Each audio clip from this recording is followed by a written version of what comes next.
অনেক গুলো করছি, তাদের হাতে পা ধরে দিয়ে ভাই আমার 2টা মেয়ে আছে, এরকম না করলে একটা মেয়ের 15 মাস, একটা মেয়ের 5 বছর পার হয়েছি।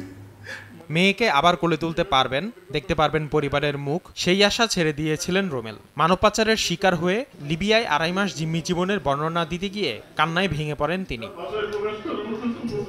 দালালের খপ্পরে পড়ে চলতি বছরের মার্চ মাসে ভ্রমণ ভিসায় লিবিয়ায় কাজের উদ্দেশ্যে পাড়ি জমান রোমেল, কিন্তু সেখানে পৌঁছানোর পর তাকে আটকে রাখে দালাল চক্রটি। রোমেল জানান, লিবিয়ার মিশরাতে মরুভূমির মাঝে নির্জন ভবনে আরও 11 জন বন্দী ছিলেন, তার সঙ্গে আছে টর্চার সেলও। তার উপর শারীরিক নির্যাতন চালিয়ে তা ভিডিও কলে দেখানো হয় তার পরিবারকে। মুক্তিপণের জন্য চাওয়া হয় 12 লাখ টাকা। তোর লোক তো পুলিশের কাছে যায়, কাজটা ভালো করে নাই, ঠিক আছে, তোরা এরকম জায়গায় পাঠাবো সর্বশেষ, মানে তোর মতন অনেক রোম্যান্স দেয়া গেছে, মনে করো যে মানে আড়াই গেছে, মনে করো মানে কোনো বৈদেশিক হয় নাই।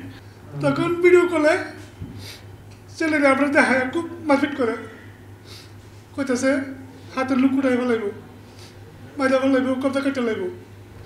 ছেলেরা খাইতে না, তার জাতি টাকাটাই একদিনের ভিতরে টাকা না দিলে এই ছেলেরা পাইবে না বিধি যা।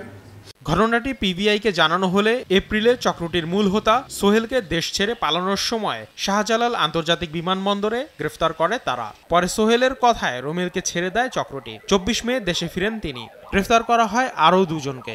ভিডিও কলের মাধ্যমে লিবিয়াতে তার যে সাঙ্গপাঙ্গরা যারা লিবিয়াতে কার্যক্রমটা চালাচ্ছে তাদের সাথে অনলাইনে কথা বলা হয়।